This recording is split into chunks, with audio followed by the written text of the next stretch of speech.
And if you go back into, back in the day when our grandfathers and our fathers used to wear suits, they were respected in the community. They were not men who would be walking around Bashaba Faz. There was a certain respect that it came with because it was out of character. It didn't gel. And we've lost that.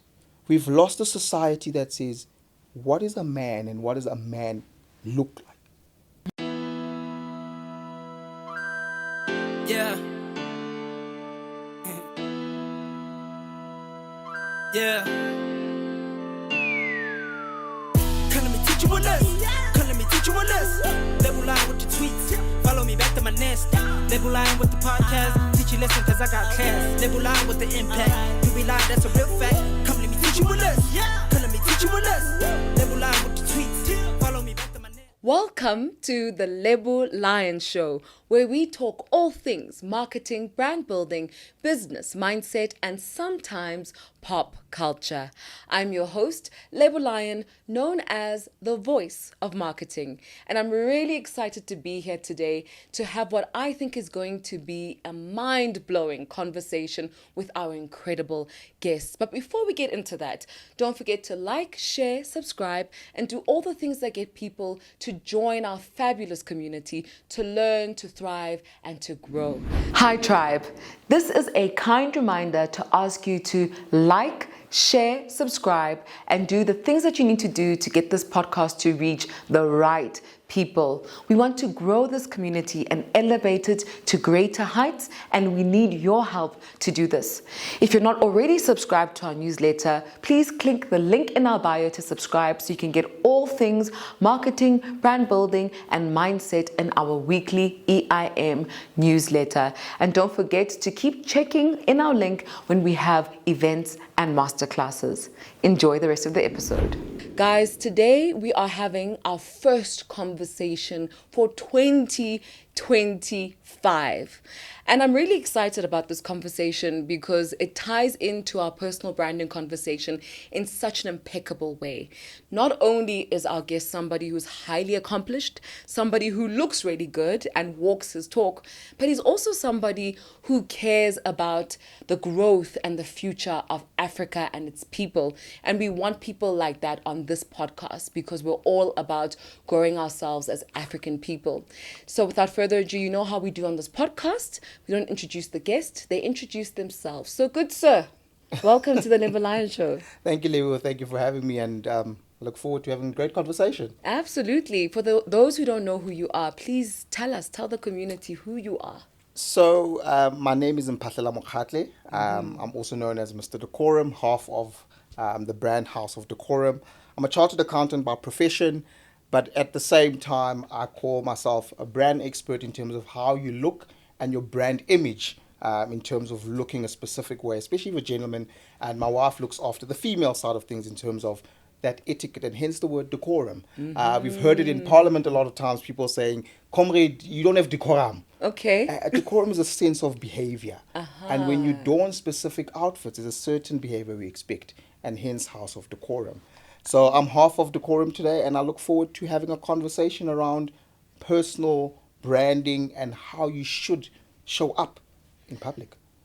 Thank you for that, actually. You got me thinking about something. I just want to go off a bit of a tangent before we go into our conversation. You spoke about ministers and comrades. We just had the Sona, right? And you saw the fashion on the red carpet. What do you think of it? Quite interesting, I must say. I do also think a lot of the guys are always saying, yes, let's wear local, but don't wear local for the sake of local. Wear local because local is quality. It's not about the quantity. It's about the quality. And I think I'm not an advocate of saying support my business because I'm black. No, support me because I'm the best. We need to compete with the global market and export our goods and not just have our goods being South African goods and say, well, you have to buy from me because I'm a black person. No. Buy from me because I'm competing with the Caring Group, with the LVMH Group. And that's what it should be all about. And for me, it's important that it is also about what we produce as South Africans, but we should produce for global standards and not mediocrity. Because as soon as one stitch is out of place, you'll be on social media and you'll trend. Oh my goodness, we've literally hit the ground running, you know. Anyone who's just tuned in now their mind is blown because you said something really profound. Pick me because I'm the best, not because I'm African. Right? Let's lean into that a little bit more because some people will say, but me being African is a USP, it's a unique selling point. Why not pick me because I'm African? Isn't that part of symbolizing that you're committed to the development of the continent and its people and its things, and you understand that we don't have the resources to compete at a global standard or level the same way other brands do? So is it fair to say, pick me because I'm the best? How do I become the best? A unique selling point is not necessarily because you're born in South Africa or in Africa. It is the quality that you bring within whatever you're doing. So if this podcast is the best podcast, let me watch it for the content and the creation and the creativity, not watch it because it's created in South Africa. Because I watch a Stephen Bartlett, for argument's sake, because of the content and the quality and the guests. So similarly, I should watch Lebo Lion for that, and not necessarily because Lebo is from South Africa. Let's just watch South African content. Because then what are we then doing? Are we then saying we're going to create mediocrity and then take the mediocrity and watch it and support it? Because then I'll start saying, okay, but the price is too high. Because nyak support. When I support you, I can dictate your price. Ay, bars. It's that simple, When right? I support you, I can dictate your price. It's support. Tell us more about that. When I value you, I'll pay what you want. So it's a big difference. It's chalk and cheese. Listen, you can take over this podcast now. The next 30 minutes are yours. You can just teach everybody about value creation because you've literally hit the nail on the head. If I'm supporting you, I'm going to tell you what your price should be. But if I value you, I'm going to pay your price. I'm going to ask one more question about this conversation. You're in the textile sector, basically. You're affected by that. We know the history of it, and it hasn't always favored the African person. Yeah. So how do I become the best in that kind of industry that has so many things against Black or African producers? Look, the textile industry, it's important that we also partner with government, right? First and foremost. And I'm so glad that with the Shein tariffs that have come in, a lot of people are complaining, but why are you doing this? But it's fundamental that those tariffs are there, because those tariffs are saying, if I'm producing SO8 and you can buy something from overseas, which is just cheap and floods the market, I can't compete. Because first and foremost, where we used to have the best of the best weavers in Cape Town, in the likes of Eastern Cape, the mohair, actually, the best mohair actually in the world is from the Eastern Cape. Oh, wow. But those factories are closed. The factories that could take that and make sure that it becomes fabric are closed. So what do? We go out, we go to Asia, we import things, we bring them in, it comes at a cost. So first and foremost, the guys are saying, well, I want to actually do things properly. They're incurring massive costs, import duties, taxes, to bring the product here. Then they've got skill. And in South Africa, I think it's important that we need to start recognizing and valuing skill. There's a skill set, there's hours that a person puts in to creating a garment. And we don't value that. And that in itself is one of the problems. So you must go out first, get valued internationally, come back home and like, oh, Siboni Sbanbani overseas, therefore I can rank this person. So going back to the conversation around, what are we trying to specifically do as a nation? We need to actually make sure that we revitalize that market, especially the textiles industry, ensure that we're creating homegrown goods. And homegrown for world consumption, not just South Africa. Because if you look at it, we're a third world country, right? And that's where we've been classified. That means if we can produce everything here at a proper cost, you're selling this thing in euros, in pounds, in dollars. The arbitrage is amazing. $1,000, you do the math, times what, 19 today? Just explain to people what arbitrage is. So effectively, because we stay in South Africa, and we can sell a good, let's say for argument's sake, you sell a product for 1,000 rand, right? 1,000 rand for an international person, they divide that by whatever the exchange rate is today. Let's say it's 90. So it's peanuts for them. So it's similar to when we go to Thailand and Bali, you feel like, yo, I'm rich. That's how the international market feels. So that actually gives us a boost. So instead of trying to sell a product here for 1,000 in South Africa, sell it to someone overseas where you're actually going to make more money. So it's important that we also realize, guys, the world is not South Africa. The world is Africa firstly, and then the rest of the globe. And that's how we must think. So if you go back a few years, I mean, the likes of Apple, they weren't just looking to dominate the States. They said, we want world dominance. And we need to do that as well. As South Africans, we need to produce products for global consumption. Yeah. You've got 7 billion people. Why is your market only, 66 million people that live in South Africa? And on top of that, the most unequal country in the world. On top of that, the most unemployment. So you've got big problems in terms of, especially luxury goods. In terms of pricing, you are in for a fickle here, because how are you going to sell to people that are already not making it day by day? So we need to be more strategic. Look at how do we get the world to consume our products, because it is cheaper for them. But for the global market, I mean, you'll make a killing. So arbitrage is? Effectively utilizing that you are in rands and someone's got a better currency, so Okay. they'll pay you more. Okay. So effectively, you're leveraging off the currency currencies. deficiencies. 100%. So Okay. you'll make more money immediately. If I sell a suit in South Africa for 20,000 rand, and I sell the same suit and I'll say it's 2,000 pounds, I'm making 40,000 immediately. And to them, 2,000 pounds, oh, that's nothing, because they're used to spending 6,000 in Savile Row. So for 6,000, I can get 3 suits from South Africa with the same quality and the same level of exact competition. And that's what I'm saying. You can't expect someone in the UK who's used to a certain level of quality to support you because you're from Africa. It's not going to work. I love what you're saying, Pat. I can relate to everything that you're saying because I am in business. But there are people watching, right? And they're looking at you. You're wearing a suit. You sound great. You said you're a CA, entrepreneur, academic, all these amazing things. And they're thinking, this guy's so out of touch, right? So I want you to tell us a little bit of your story. How did you get to where you are? Can the average South African relate to you? The average South African can definitely relate, because I grew up in Ndofai. I'm a boy from Soweto. I'm a product of realizing that education's the way out, because there is no trust fund that will get me into opening a house of decorum. So I have to then say, how do I get myself into rooms that I could not get into if all else was equal? So I needed to do something.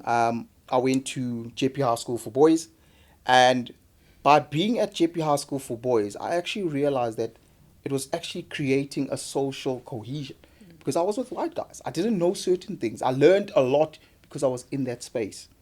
And that space actually gives you the ability to actually compete. A lot of other people do not have that privilege, and I say it's privilege. It is privilege that I went to JP High School for Boys, because without that, I wouldn't have the social understanding of how things work. But at the core of it, so I understand, Guti, I had to be a little bit different. When people are saying, but why are you going to school? That's Blomekonin. I needed to step away, because Ekonin, the same conversation I was having 30 years ago is still happening today. So what am I gaining? Mic drop. There's no growth. That's the thing. We talk about dreams and aspiration. Ekonin, I can tell you, you talk about dreams and aspiration. Manga wini lotto. If ngashayiswa imoto ngatholi ref.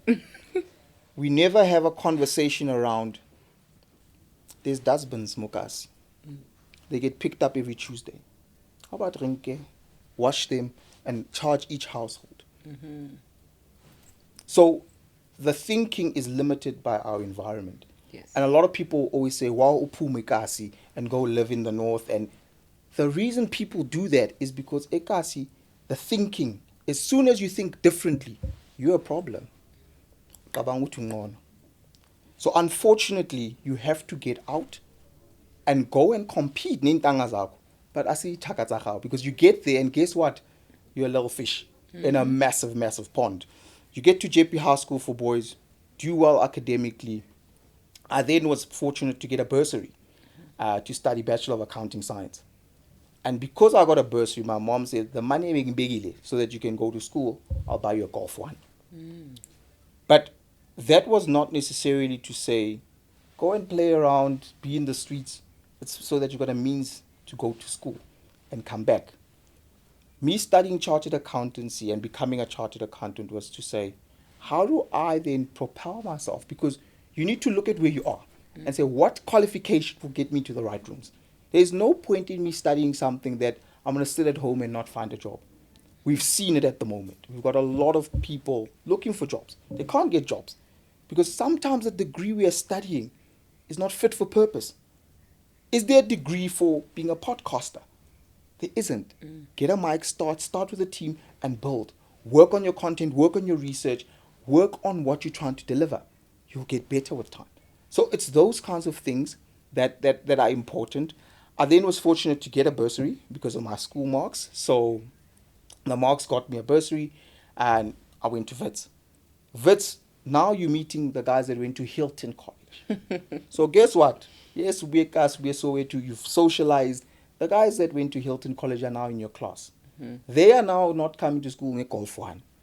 They're coming to school with Bentleys, they've got bags. It's a different world now. You are like, what is going on? But your purpose is, I need to pass. That's what I'm here for. I need to focus. I need to pass because this is my way out. Because without that bursary, would I even finish school? So those kinds of things, I think opportunities, we need to take opportunities and seize them. You look at a NAFSIS that's in place now. You get the good marks, government will pay for you. So another person might be saying, yeah, but you got a bursary. There's NAFSIS. Get the good marks, the marks will get you in. But use the opportunity. A lot of the times, we leave opportunities on the table because we also don't have the knowledge. So it's important to utilize that. But long story short, I then go to Wits, I study there, and I was a top student until I failed in third year. I got 49%, passed all 3 other subjects, failed. Wits came up with a very fancy system where they said you have to repeat all 4, even though it's like, why? I've passed. But there you start learning that in that failure, I needed to do something different. So I started doing promotion, started selling at Philip Morris. We were the first team that actually launched Blue Ice, no switch cigarettes. So I was part of that team that did that, and we were all over the country. But I was then honing my entrepreneurial skills. I was actually getting into sales. I was one of the best salesmen there. But it was actually funding my petrol money. It was funding that my mom doesn't have to pay for this because now the bursary doesn't pay because you failed. So there's consequences to actions.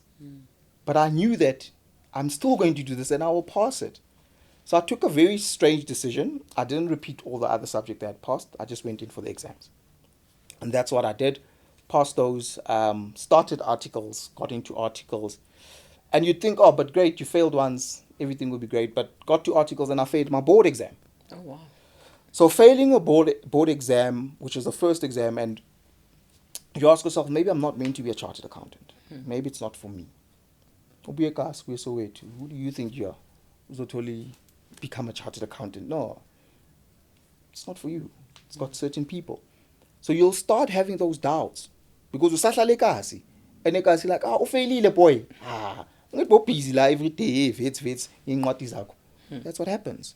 So the environment in itself also, you need to actually plug out and say, listen, I'm going to get this no matter what, be it tough or not.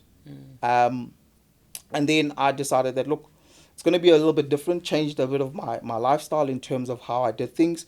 And I literally would be in the office morning to 5 p.m. and then from 5 p.m. till 10 p.m. I'd be studying. And, with Mandla and David and Rabia, we had a team that literally that's what we did. But there's also classism in that space because you guys failed. Tinas Pasil.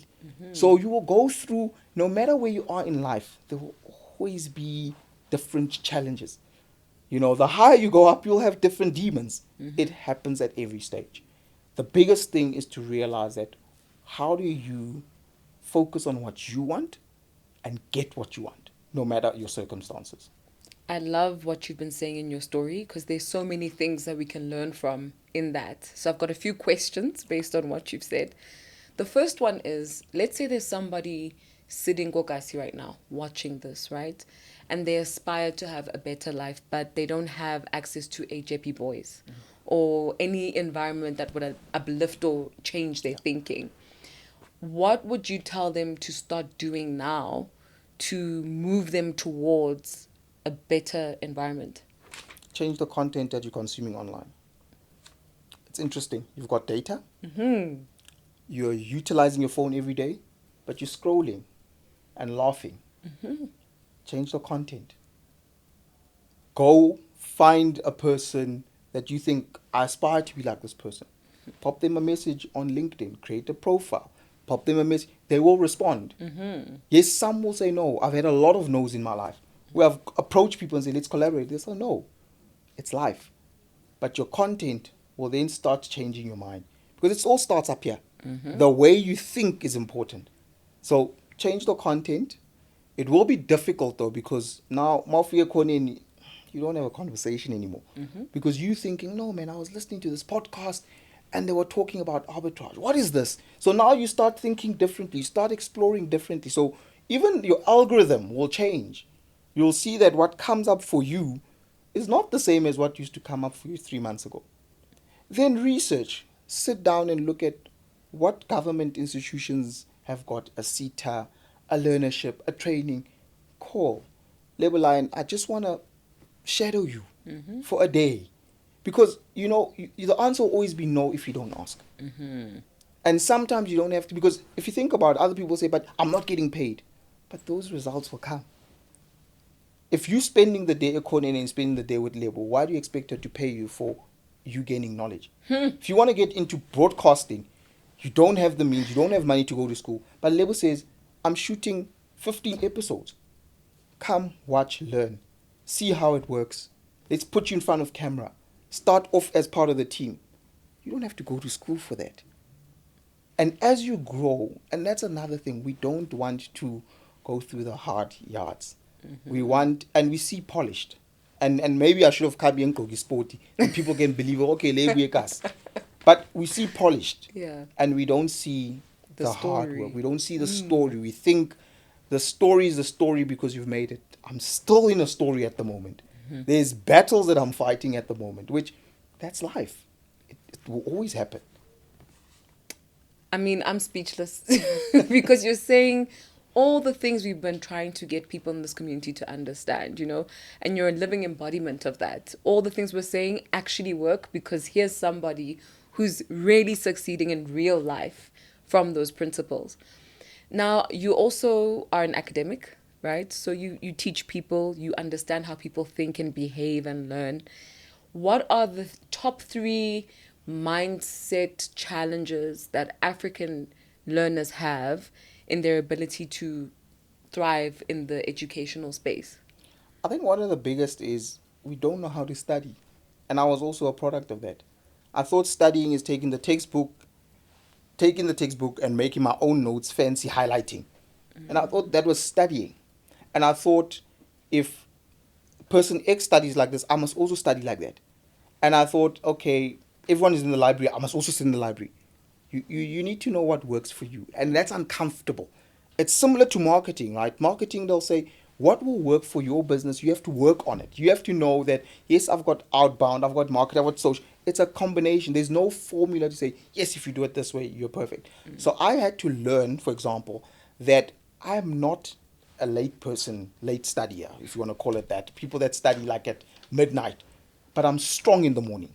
So in the morning, and I study with music. So some people be like, that's a distraction, right? So I needed to know what works for me. And what am I doing in studying? We also study to just cram. We've got this thing as Africans, so cram fast and then tomorrow I'll be sorted. It's not about cram. Are you able to study to understand why this chair is sitting where it's sitting? And if I move it or change its color, will you recognize that it's still a chair? And that is where it comes in, because we always, when you cram, you're just saying, okay, A plus B equals X. If they move it around, what are you going to do? Because and that's the problem. We tend to just, we don't study to understand the back. But also as Africans, it's quite interesting that how we grew up, a child's favorite word, first few words, always, why? Yes. Why? Why? Why? Do you know what we do as parents? Because you don't have the answer. Hey, wakasa tukham. what are you doing? You're suppressing the why. You're suppressing the curiosity. So when I walk into class, which we've gone to vets and you sit in a massive room, we don't even raise our hands. I don't understand what this person just said. You are paying 45,000, 60,000 rand. Raise your hand. I don't understand. That person there is there to teach you. That's their job. Then you go home. You sit alone with a parent that's never been to varsity, that doesn't have a degree. How are they going to help you?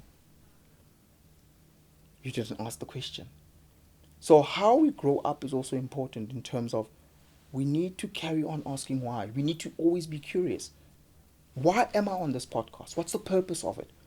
What am I gaining from? It's important that we're always asking, what is my purpose? Because if we don't do that, we'll always be at the back foot, because then we're just studying, I just want to pass this exam. But you want to study so that 10 years down the line, someone says, okay, I don't understand deferred tax. Can you unpack it? You're able to unpack it.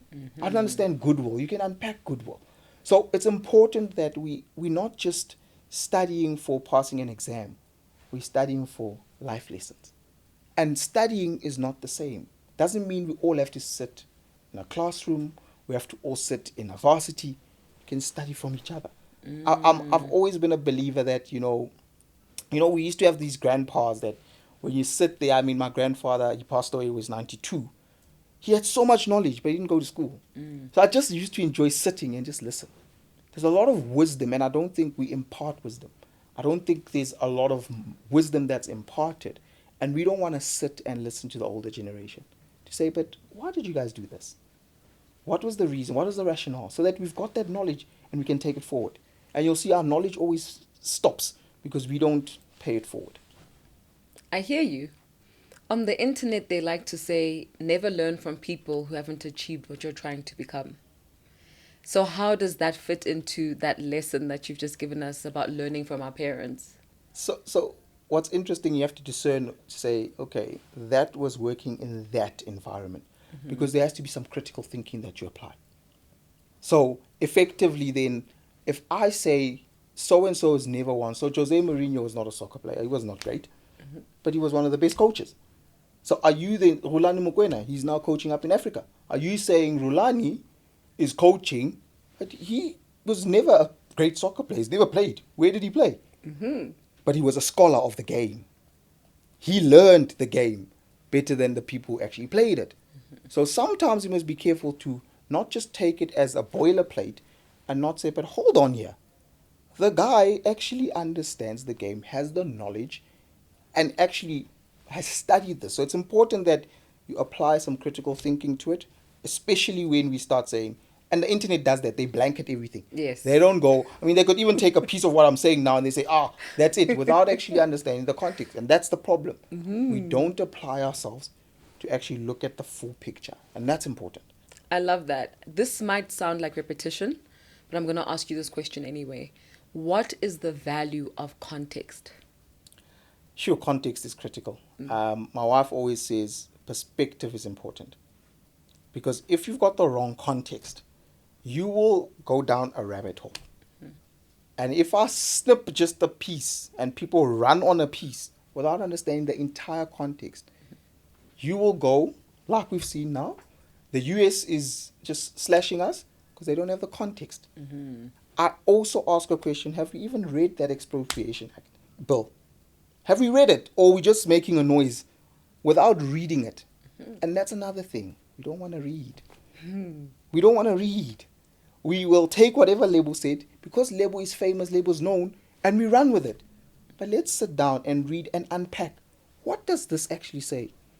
It's going to be so difficult to expropriate any land in this country. Go read that act and you'll see. I love that.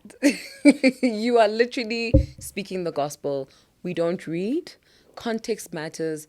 And it's important for us to learn from people who've lived this life and journeyed, because there's always something to learn. I'm looking at your suit right now. Please correct me if I'm wrong, but it's a brown pinstripe. Yeah. Yes? And in my mind, pinstripe suits remind me of my grandfather, because he used to be a saxophonist. Yeah. So he used to dress really sharp and wear pinstripe suits. Where does your inspiration come from a design perspective where Mr. Decorum is concerned?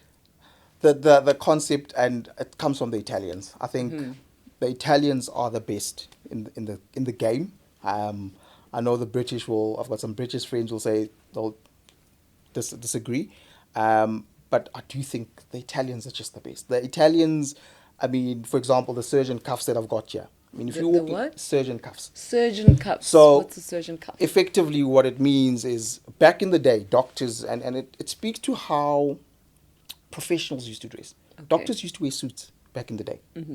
And because of the operations, it didn't work because now the blood, and so they created surgeon cuffs. These are called surgeon cuffs so that you can actually roll it and make sure that when you're working, you don't have, problems with your suit. The surgeon cuffs, the handmade, so all our suits are handmade. Everything is crafted by hand. The camicia la spada that you're seeing on the shoulders. We are learning today. A camicia la spada is effectively how shirts are from an Italian Naples tailoring. So as I said, our tailoring is very Italian. Very Italian tailoring with fine Italian fabric. You've called this a pinstripe. It's actually a chalk stripe because you'll see the gap in It's between the wider. stripes. Yes. Whereas a I pinstripe get would it. actually be a pin in between each other. So it's also pulling that and then saying, how do we then bring it back home? How do we give South Africans the same quality that if you had to fly and go to Milan, you'll get right here at home with the exact precision that you would get in Italy. But I had to be a scholar. I didn't go to design school. I didn't go to the best design schools. I had to learn from the Italians who've done it, who've come before me. And yeah, it's not me going to school. It's me saying, let me learn. Why suits? Because suits, when you walk into a room, speak 1,000 words without you saying anything. What are some of those words? They will say, I know why I'm here, I'm serious, and I take you seriously. You know what's actually interesting is when people go for interviews, when they walk in, they're wearing a suit, they're wearing a tie, and then once they've got the job, they're like, great, because that meant that occasion was big for them. That moment was big that they needed to have a specific look. They need to uplift. They wanted to be addressed a certain way. When you go to a wedding, you dress up. There's a specific decorum that you want to have for a wedding or funeral. But what's interesting is that after COVID, everyone thinks they are call it a designer in terms of they sit behind Adobe and they creatives now and they tech people, but you're forgetting what environment are you in. So for us, suits were, especially as professionals, you're walking in, you're going to see a lawyer, you're going to see an accountant. There's a specific perception that you have about how a lawyer should look, or a chartered accountant, or investment banker. You've already got it in the back of your mind. You rock up, I'm wearing e-sport, and I'm going to refer to an example that's quite interesting. There was a doctor who was actually sharp by what we've heard from social media, and he just wears sporty and he'd be smoking. And guess what they did on social media? They reported him to HSPCA, and it was a whole thing. I remember that. Why? I remember. Because he didn't look like how a doctor ought to look. He didn't have that scrub and the clean look so they thought, no, something is wrong here. So similarly, when you walk in with a suit, you'll get that respect. Even though people will not tell you, you'll get that respect immediately. Your brand will elevate immediately because people will scan and be like, okay, you're here for business. And suits have always been a business thing. They've always been there. That's how you do business. You walk any streets overseas, that's the standard. I think South Africa is not much that way, and we've seen it. A lot of people are more in tracksuits, chilled, but I still say, what profession are you in? What message are you trying to get across? Dress the way you want to be addressed. It's that simple. What of the African continent and showing up in a way that is uniquely African? Would you say a suit embodies that? A suit, actually, it's quite an interesting question, and I'm going to go back to, how we've also been colonized as call it Africans. And we have got immaculate patterns as Africans. But look at what the big brands will do. They'll come in, say, I like that pattern. I'll pull that pattern and I'll incorporate it and sell it back to you. And they do it effortlessly. Effortlessly, they will do it. because we don't see the beauty of what we've got in our own continent, right? We don't actually see that we've actually got the most amazing patterns. We've got the most amazing, exquisite. But you will only wear Sesotho, Setswana, Sizulu when you go to a traditional wedding and it's Heritage Day. Rest of the time, you in actual different clothing. So what we also did, we had our first showcase in Paris, and it was called Afrika Borwa ya Rona. And what we did, we took because at the same time, guys, there's no point in me making suits that are not going to be sold. So it's also important that I understand the customer. It's not about me. It's about the consumption of the customer. So what we did, we incorporated our Sotho pattern into the suits. And we told the Sotho story to the global market. Because no one can tell a South African story better than a South African. There's no ways. So we also have to realize, what's our market? Who are we selling to? Because at the same time, yes, it's great. You can have all the amazing African prints, but if you're not selling them to the globe and it doesn't appeal to the globe, what are we doing? An example is Mokgatle. He's done it brilliantly, but it also takes years. You know, he's not just selling Xhosa regalia. He's selling a modernized version of Xhosa regalia. And people think innovation is just tech. That in itself is innovation. I love that. Why did you choose entrepreneurship when you were already a successful chartered accountant and an academic? Why do this? In all honesty, when you look at how you're going to change the world, you can't change the world being an employee, guys, in all honesty. Why are you whispering that? Because it's true. It's a fact.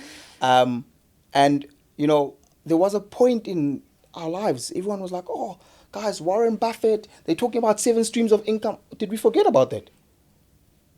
If you want to create wealth, then you must have money, not on payday only. There must be money coming in different sources. It's dividends, it's this. So we need to remember that entrepreneurship is where I can also have an impact directly. Where I can say, I want to employ that person, that person, that person. But more than anything, I can leave that behind. You can leave a business. Louis Vuitton was started by a poor boy, actually. And he actually was making trunks. He then went all the way to Paris and he started making trunks for them. And that's why Louis Vuitton is a high-end brand, because he was actually producing for the royalty back then. But he realized I needed to do something that I can leave behind. Today we're talking about Louis Vuitton. He passed away in the 1800s. So they will never talk about a pet if you didn't start that company. Forget it.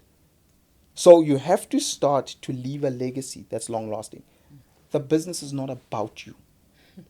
It's a juristic person. Let it outlive you. So for me, that's what's important.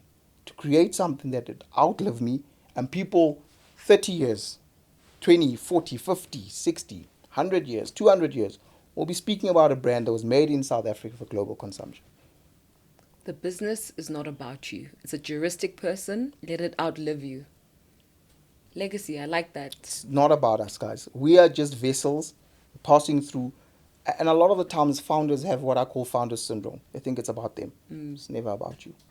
It gets to a point. Go and check how many shares Mark Zuckerberg has at Facebook. He's sold off. It's not about him. Yes, I'm the face, but it must outlive you guys. It's important that we start creating, and it's important we create South African brands. Yes. But the brand is not living in South Africa. It's living globally. Where's Richmond today? Richmond is sitting in domicile overseas. So it's important that we think differently. It's not really about us being South Africans thinking it's all about me, me, me. Because what happens if Label gets hit by a bus tomorrow? The Label Lion Show must carry on. What I've been hearing in all the things that you're saying is that people are at the root of everything, right? And I'll elaborate on that by saying customers. So you keep saying you have to understand your customer. You have to design things in a way that fits what your customer wants and price it in a way that they understand, etc., right? How does a person start to identify who their customer should be when we're talking about high-end fashion? Because what I've seen in the entrepreneurial spaces that I've been in is that African designers tend to make the high-end market a monolithic thing. So all rich customers are the same. But what I'm hearing you say is that they're not. How do you identify them? You have to create a customer journey, right? Understand what are the inputs. So if I'm sitting with Ulebo, what does Lebo want? What does her wardrobe require? You have to actually get out of you being the person that's running the brand and into Lebo's shoes. Say, okay, if I'm Lebo and you profile Lebo, if I'm Lebo, I'm X age, I live in Hyde Park, and I want specific goods that are made for me. What will irritate Lebo? Because if Lebo comes in and she doesn't get champagne, she'll be irritated because she expects it because she's paying a premium price. Are you going to deliver late? Because a lot of entrepreneurs, we've also got that syndrome where they'll say, no, I asked for this, it came late. They didn't deliver on time. So you know that it has to be on time. So time is critical. If you say it's going to take 2 weeks, it better take 2 weeks because I've paid for it. How does she feel in the environment? Have you created a space that warrants her saying, okay, there's an investment here, I'm valued here as a client, and my money can stay here. So we also need to look at all those different, and that's just label. You can then have a Mandla profile that you need to understand. Okay, Mandla is different. Mandla is all about if the guys are there and he's the only one that looks great, don't think that Mandla's effectively friends are your clients. He's the guy that wants to be seen. He's the only one. So Mandla won't even want you to post him. But you have to understand that persona. That, okay, this is a Mandla. Doesn't want me to post him. You make the suits and it's only for him. If he says, get me the best fabric and I don't want anyone getting this fabric, you put him on a retainer. That's for him. Sure. Because that's his persona. Then you'll have another person that, so you have to, you'll have different personas and you plug in a different strategy depending on who you're dealing with. So it goes back to knowing your customer. Because there's certain customers, they might be high end, but their mindset is, I want a discount.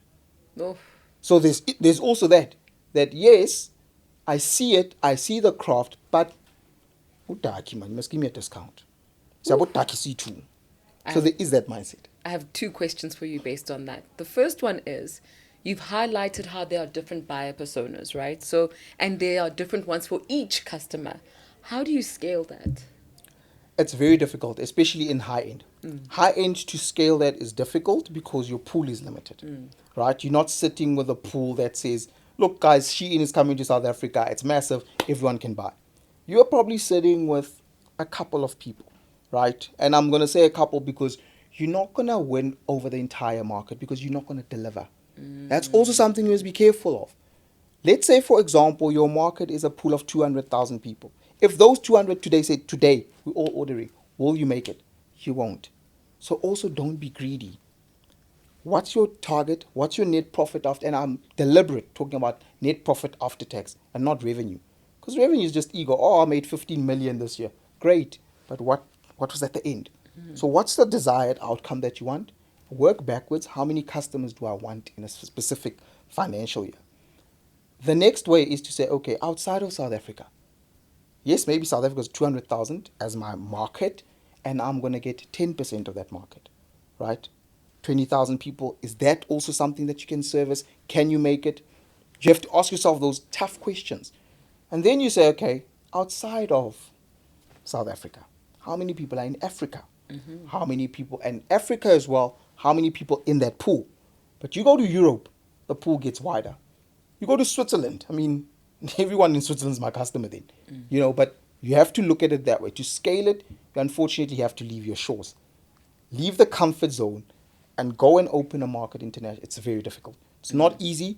It will take time, but to scale it at that high end, that's actually one of the weaknesses of high end. To scale is more difficult, but once it's there, it moves. It really moves. What you've said is actually so cool because this is the first time I've thought about scale from a price perspective.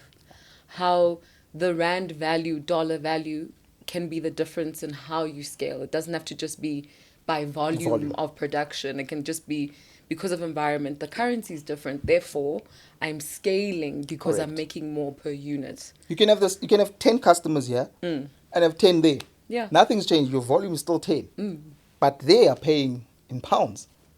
That's Already, genius. your business has grown. That Immediately. is really cool. I've Immediately. never thought of that before. Okay, the second question is you were saying some people will come and ask for a discount, Gidaki owner, which means this is just a black person, so why should I pay that price, right? And that's a predominant mindset we have in South Africa.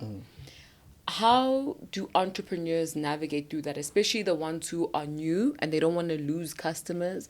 They want to create a name for themselves, but they also know that this discount is going to hurt them. How do you navigate that? I say there's a timeline to being a scholar, right? There's a timeline for school fees. That period you're talking about is school fees. You say, okay, if I have Ulebu as a client, I'm still up and coming, it propels my brand. But at some point, rent must be paid, right? So I can't have Abu Lewa by 10. So sit down with Lewa and say, Lebu, I'm going to give you a discount based on a barter deal. This is not actually a discount, but you are actually going to do something for me as well that will propel my brand. And your discount will be tiered, it will go up. Give me people in your same space, in your environment, that will pay the full price. Because Lebo doesn't just know black people. She's got white people that she knows as well. She's got Asian people. So there's a mixing pot here that you could work with. So for every time you bring me a new customer, I'll discount yours. Now what have you done? You've mitigated that loss with some other revenue that's coming in. Because otherwise, if you're going to give everyone your charity, then you're not running a business. A business is about making money.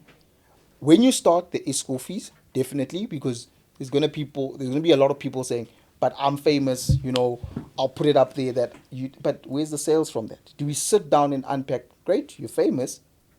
I've given you this. I've seeded the product.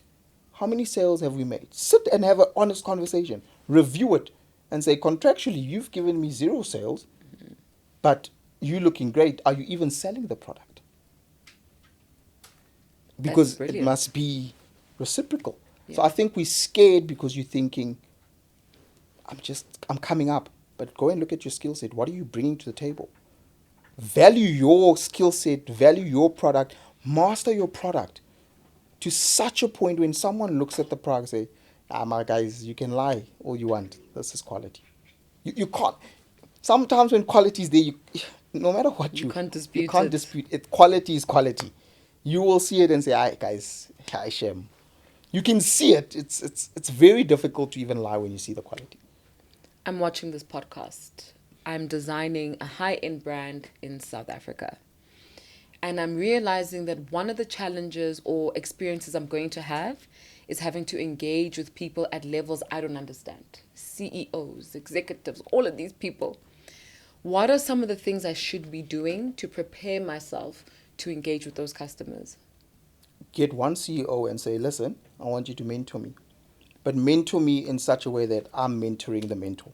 What do I mean by that? A lot of times people say, can I please be your mentor? Or please can you mentor me rather?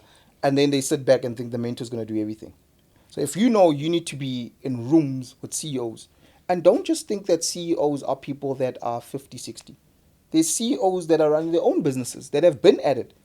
Mentor me in such a way that it's almost coaching.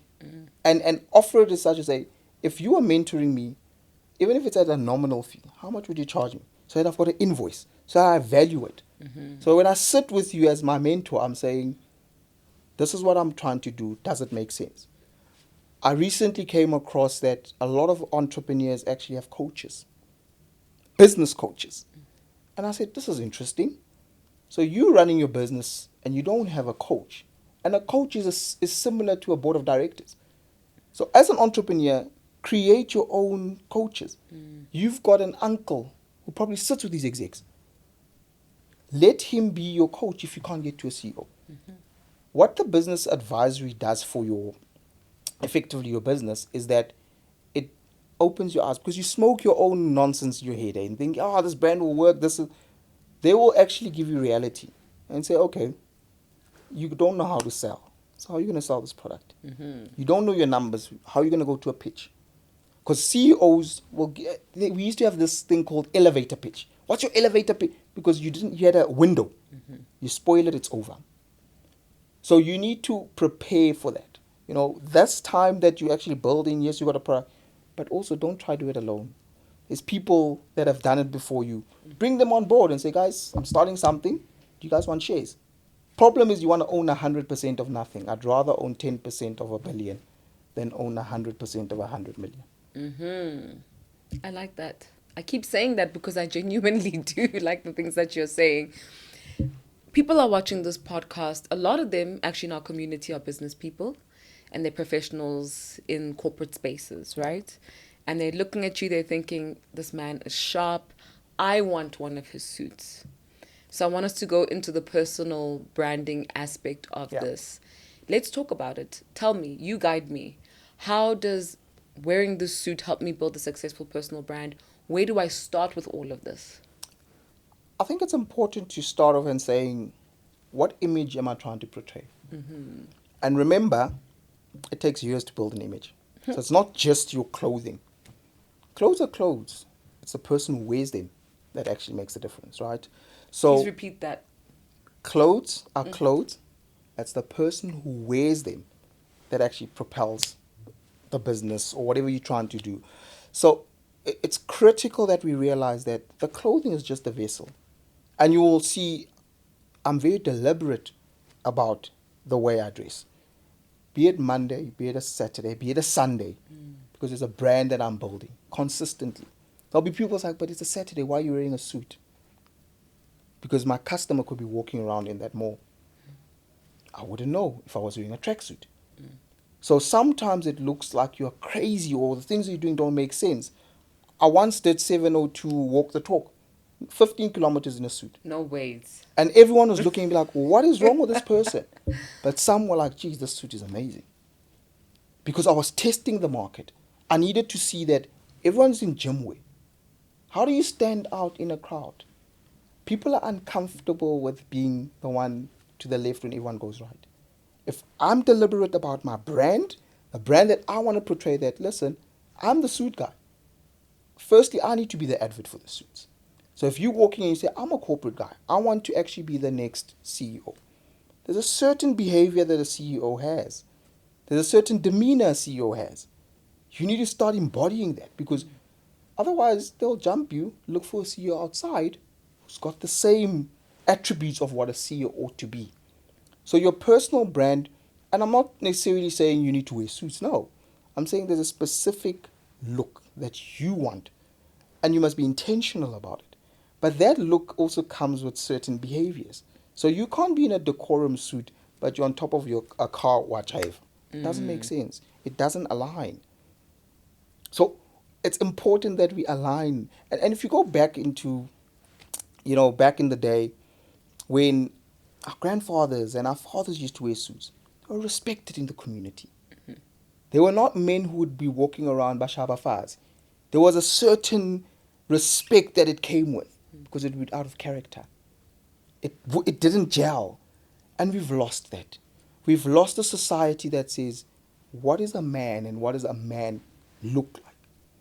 A man has now become, it's almost, which tender can I get? How much money do I have? How many girls can I have? And I'm the man now. We've lost that protector. And believe it or not, it started from just the way men were viewed and how they upheld themselves. And it started with a suit. It wasn't in jeans. It wasn't in ripped. It was properly, it was men of stature. If it wasn't the case, then presidents shouldn't be wearing suits. They shouldn't be wearing power ties. They should wear T-shirts. There's a certain level of behavior that they have to adhere to or literally live up to because of just a simple thing like a garment. So who is the Decorum man? The Decorum man is a gentleman that understands what is his place in society. So whether you're in business, whether you're in corporate, whether you are a global trotter, but someone that understands that my wardrobe speaks to me. Someone that understands that, and you'll note you have not seen any logo in my brand. It's nothing. Someone that understands that quiet luxury is about the quality. It's not necessarily about the logo all over the place. It's someone that understands himself and is comfortable with swimming against the tide. But it's not just a man, it's also the female that understands that I'm a corporate powerhouse. And there's a certain look that, and for females it's more difficult because a female walking into the boardroom, you're already at a disadvantage. As a black man, I'm more privileged because then I can just put on the twang and be like, aye, aye, aye, uyelo. As a female, you have to do over and above before they even say, oh, his brain's there. So the power suit in itself commands that respect walking into that boardroom. It's that lady that says, I'm running my own business. It's that lady that says, I'm a global trotter. So for us, Decorum is a person that understands that it's not about the logos and the brand and the branding. It's all about being in luxury that endures, not necessarily clothing that you have to change every 5 years. Clothing that will last you a lifetime. Luxury that endures. You've been on really big platforms. You've been featured on platforms like GQ. Getty Images has taken your pictures, and that is prolific. Like, you have to be doing something very big and have a very solid international reputation to get that. You've been on Streets Magazine, Vogue, the New York Times. Tell us about the value of PR. How did you achieve this? PR is critical. PR is, I think it's Warren Buffett that said if he had to spend his last penny on marketing, he'd spend on PR. Because PR it speaks to who are you? What does it say about you? But at the same time, be careful of PR. Because you'll have PR, because everyone's like saying, oh, there's nothing like bad PR. It'll mess up your brand if you specifically are building, because it'll close opportunities in the future. So how all of these came about, I remember my wife and I was actually going to PT Uomo. So the story is I was going to PT Uomo. And For those who don't understand, what is PT Uomo?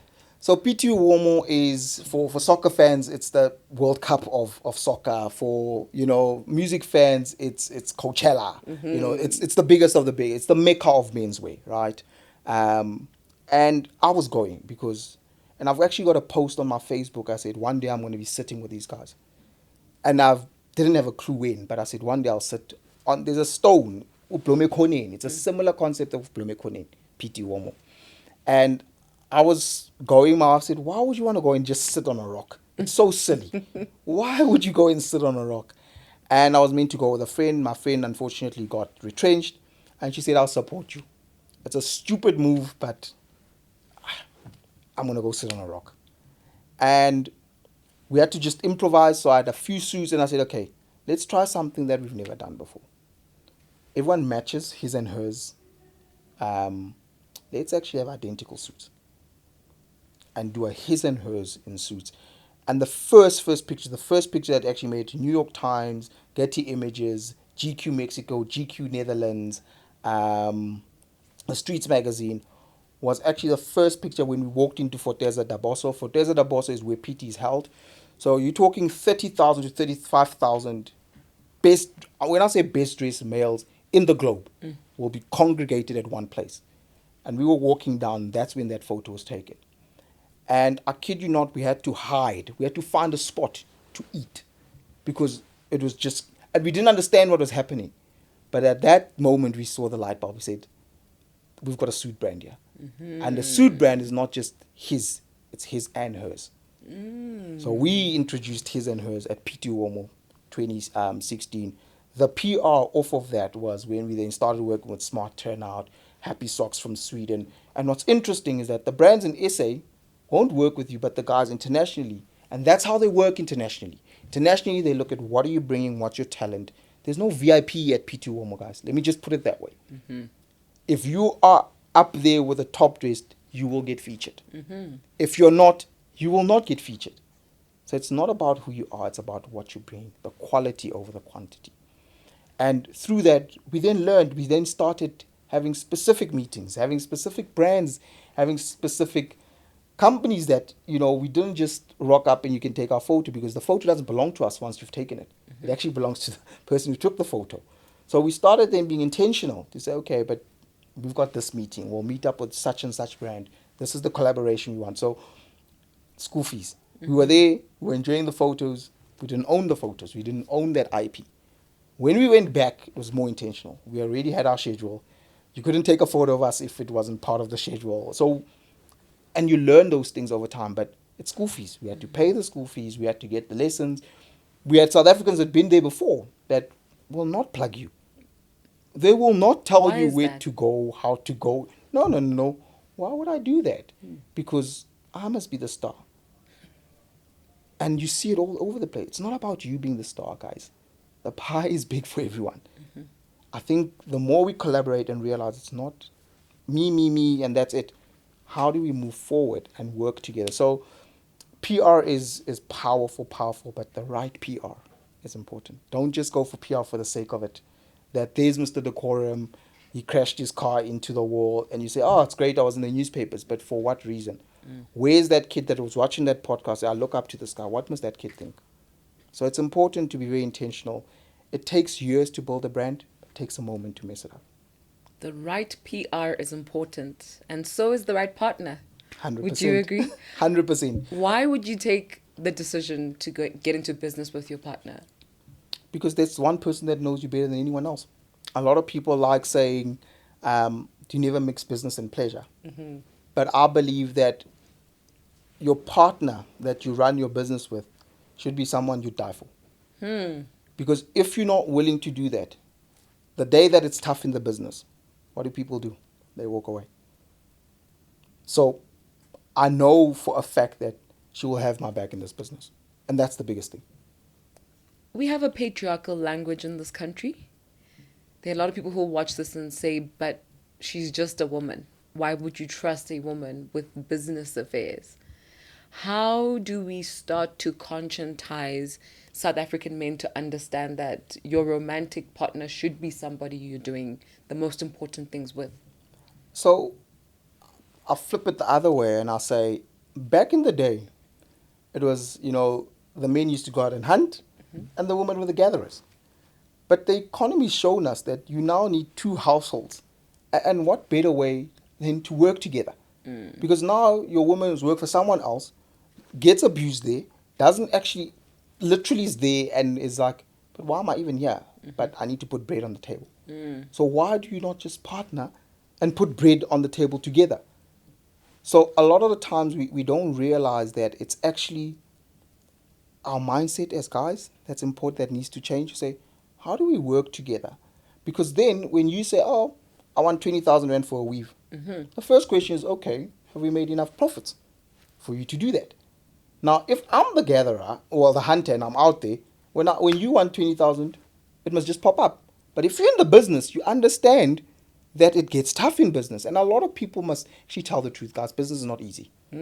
Business is difficult. There's months where you're like, how am I going to pay the rent? So it's important that we realize that business is not just for men. Women are just as sharp. They bring critical skills that you might not have. I can't read a contract I can't save my life to read it. My wife will rip it apart. I know for a fact. And challenge even men on the other side. So it's important to know what's my strength, what's her strength, how do we bring it together? Because I also don't know, it's so interesting that women are designed for by men. No one knows women better than women. How can I know what will sit in a specific silhouette better than it? Doesn't make sense. So the creative direction there, it's like how the best cooks are men. I'm like, but how? You always have this thing that women belong in the kitchen. How's the best cook? Is a man. It doesn't add up, right? Yeah. So it's just that balance. It's really that balance and saying, this is your forte, you good at this, I'm good at this, and bringing it together. I describe you as a leader, and I think a lot of people watching this will see that, especially the men who watch this podcast. Can you give them a few tips on what to look for when they're choosing a partner? I think for me personally, it's find someone that will complete you.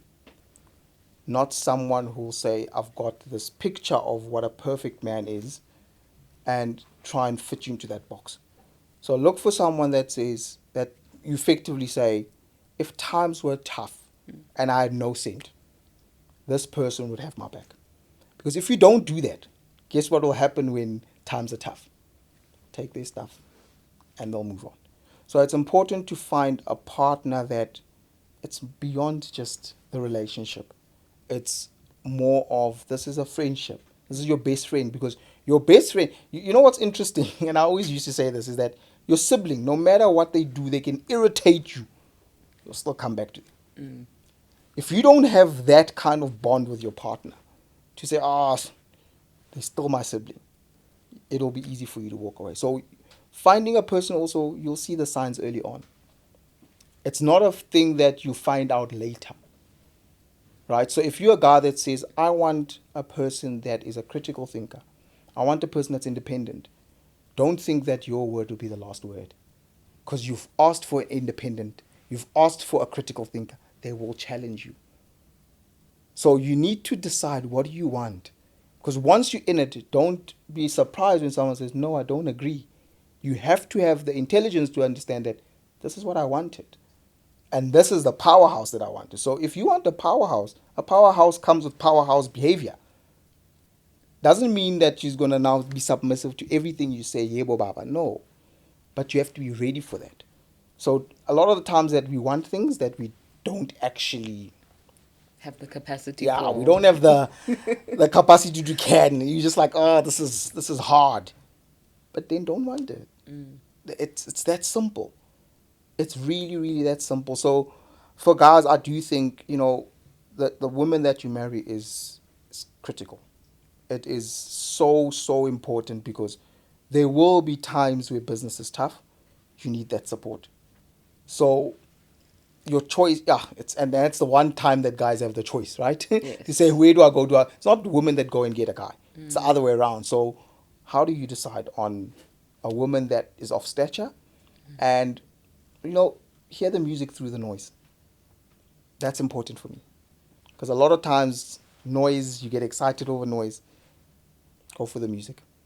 Hear the music instead of the noise. I feel like the golden thread in our entire conversation has been quality over quantity. Yeah.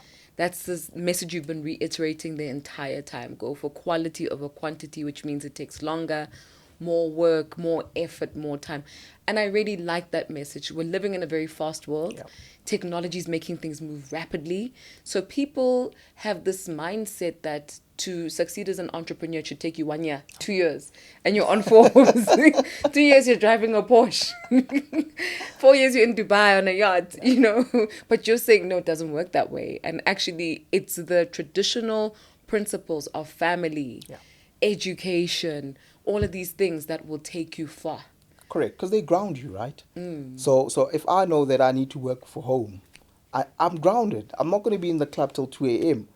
What's happening at home? Who's the security at home if I'm sitting clubbing? So I'm missing a fundamental here, because I'm not now looking after the base. We need to secure our base, and as men, we have to do that. That's your base. That's your fortress.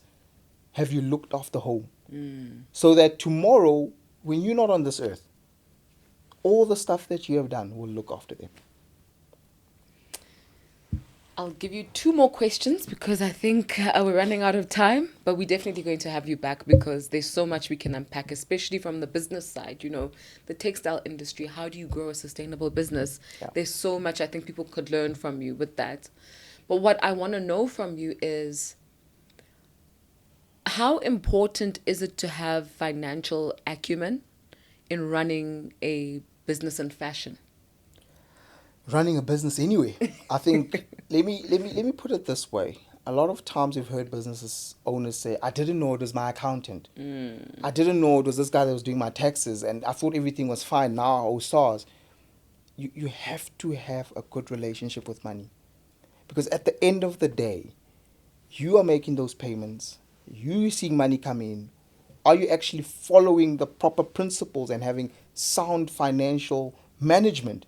Because remember, the business must be sustainable. It must be a going concern. What do I mean by a going concern? In the next 12 months, will the business still be there? And that's a test that auditors would do.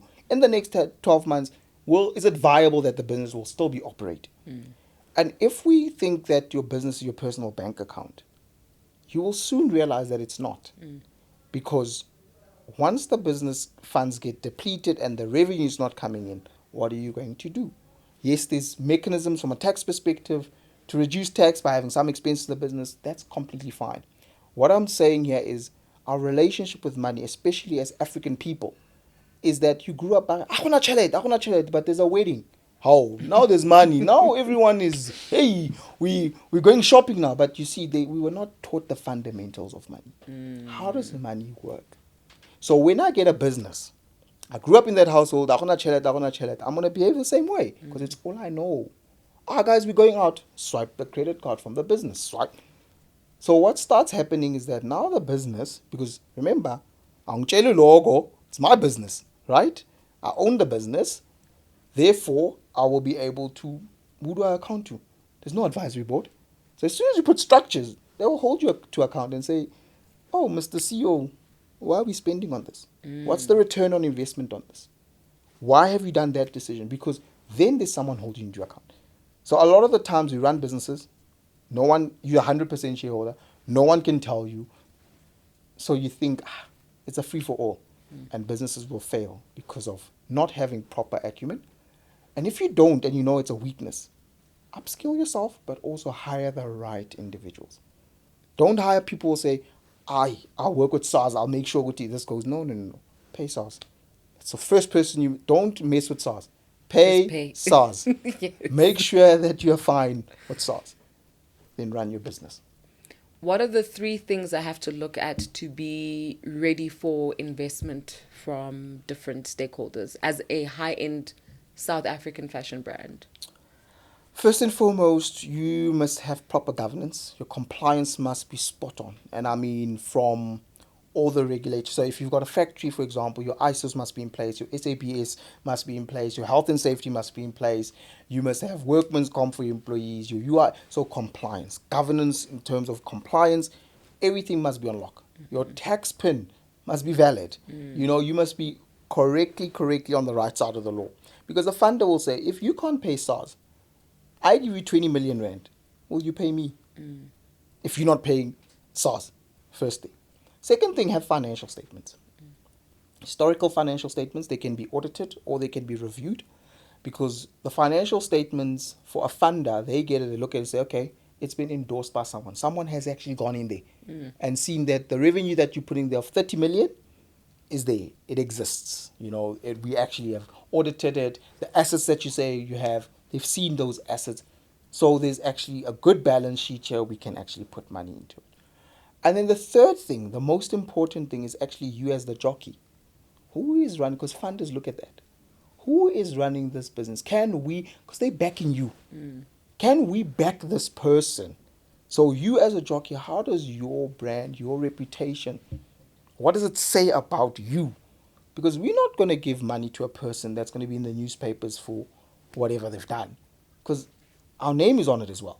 It's our loan that's being squandered. So imperative that also just you as the jockey, you know your business. You understand it because they'll buy into your vision. Because sometimes the business is not doing that great, but the vision is there. And if you look at all the tech startups in Silicon Valley, they were backed pre-revenue. Yeah.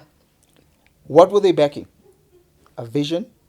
They were backing soundness in terms of what's going to happen in that specific business. But importantly, they're backing the jockey. Because the jockey, this person is crazy.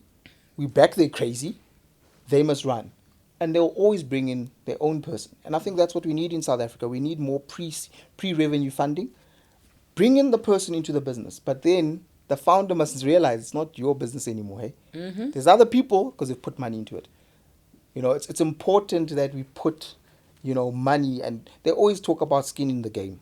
Because if you've got your money in there, you're not going to mess around.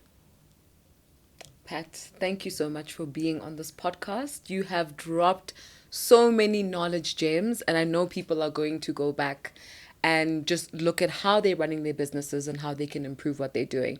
But before we let you go, and I hope you'll come back, what is your message to the South African entrepreneur who's building something, but maybe they're feeling a bit discouraged because of the landscape and the dynamics? What is your message to them? I'd say to an entrepreneur, you are actually in the most resilient country in the world. I've never seen a group of people that are resilient like South Africans. It is tough, I understand, but don't give up. You started it for a purpose. If it was easy, everyone would be an entrepreneur. And I can tell you, entrepreneurship is difficult. You are only seeing entrepreneurs who've made it in inverted commas. But there's a lot that have not. So the same ones that have made it have also gone through what you're going through. So you're not alone. It is a journey. It's not a sprint. It's a marathon. Mr. Decorum, thank you for being on the Level Lion Show. We hope to have you again. And Thank you. guys, thank you so much for watching this episode. As you can see, I have been focused the entire time listening to Pat. Not only is he a brilliant designer and academic and professional, but he's also a great storyteller. So there's another stream of income for you there. Maybe it's something you can look into in the future. Guys, I really want you to take this episode and write down notes. Go back and come back and listen to it again and get more notes. Because I think if you listen to it more than once, you'll hear more of what Pat is really saying. These are very important business lessons and mindset lessons. As you know, on this podcast, we don't just end things by saying goodbye. We have our own little phrase. And that is, the only way to eat an elephant is one bite at a time. See you soon. Cheers. Hi, tribe.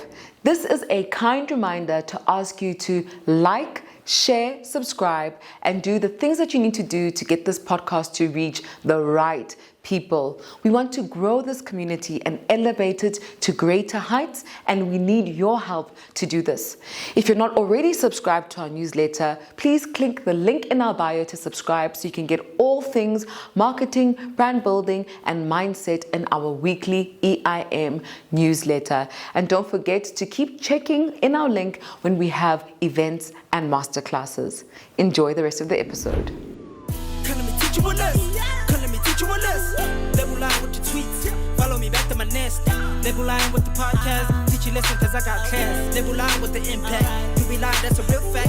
Come let me teach you a lesson, come let me teach you a lesson.